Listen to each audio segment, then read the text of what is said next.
In the late summer of last year, it became apparent that the Russians were doing more than gathering foreign intelligence, that they were in fact dumping it in a way designed to potentially influence outcomes, not by affecting the vote machines necessarily, but by affecting American public opinion with the dumping of these emails.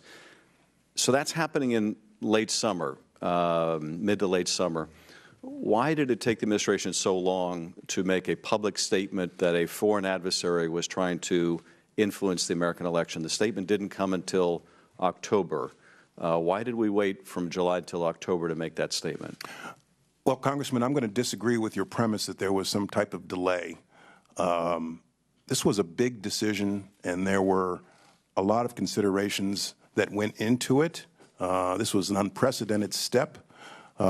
First, as you know well, we have to carefully consider whether declassifying the information compromises sources and methods. Second, there was an ongoing election, and many would criticize us for perhaps taking sides in the election. So that had to be carefully considered. One of the candidates, as you recall, was predicting that the election was going to be rigged in some way. And so we were concerned that by making the statement, we might, in and of itself, be challenging the integrity of the election process itself. This was a very difficult decision, but in my personal view, it's something we had to do. It got careful consideration, a lot of discussion. My view is that we needed to do it, and we needed to do it well before the election to inform the American voters of what we knew and what we saw, and that it would be unforgivable if we did not pre-election. And I'm glad we did it. You know, Congressman, every big national security, Homeland security decision I've made in my time, somebody always criticizes you for doing it, and then somebody else criticizes you for not doing it sooner. So Jim Clapper and I made the statement on October 7th. And I'm glad we did, frankly. I think the larger issue is it did not get the public attention that it should have, frankly, because the same day the press was focused on the release of the Access Hollywood video. That's what made our news below the fold news that day. Well, I want to ask you about that as well, but a couple things. There were certainly allegations by one of the campaigns, the Trump campaign, that the process was rigged. Yes. But the allegation wasn't that it was being rigged by a foreign power. Why wasn't it more important to tell the American people the length and breadth of what the Russians were doing to interfere in an election than any risk that it might be seen as putting your hand on the scale?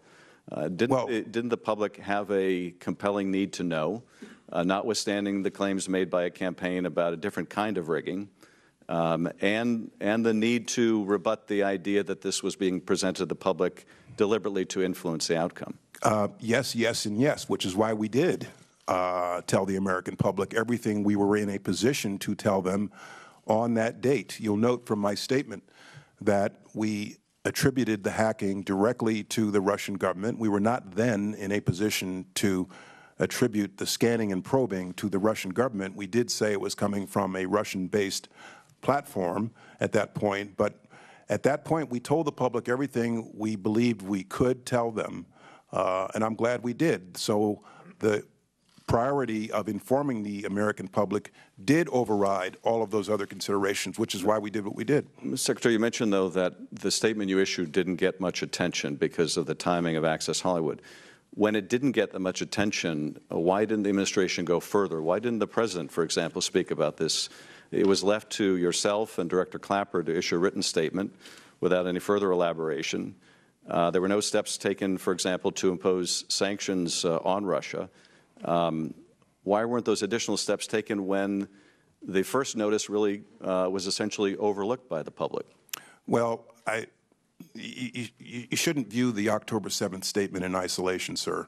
First, I had been engaging state election officials since August, and I had issued a public statement on August 15th. I issued a public statement on September 16th, informing the public and state officials what we knew at the time. I issued another public statement on October 1st. There's the October 7th statement. Then I issued another statement on October 10th.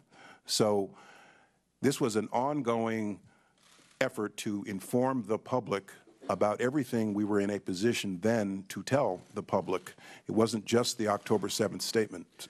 Now, that October 7th statement was notable in another way in that it didn't include James Comey's signature as the agency that would be foremost, have the foremost responsibility for the forensics of attribution. Why wasn't Director Comey's signature on that statement?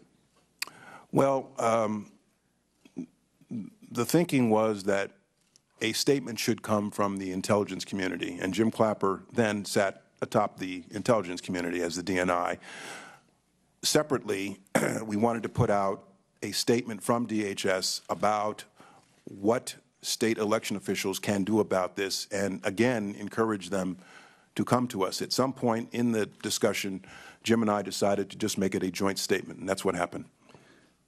There have been public reports in the last week or two that the Russian probing of our elections infrastructure was far more widespread than has been publicly acknowledged and may have affected dozens of states. What can you tell us about what was known at the time and what you know now in terms of the length and breadth of Russian probing of our elections infrastructure? How widespread was it? And did it go beyond penetration of voter databases or manipulation of data in any way?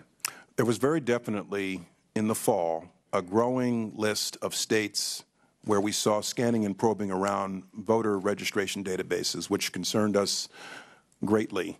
As I think I stated in one of my public statements, probably the October 1st statement, in at least one or two instances, the effort was successful at an intrusion. So there was a growing list, and we saw the scope of this activity expanding as time progressed.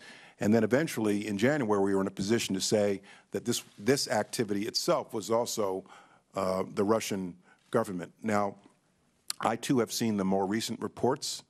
I have not had access to classified information for 5 months, so I'm not in a position to tell you whether it's right or wrong, but very definitely, as fall progressed, we saw a progression of scanning and probing activities around voter registration databases, which concerned me, which is why I kept encouraging state officials to come and seek our help.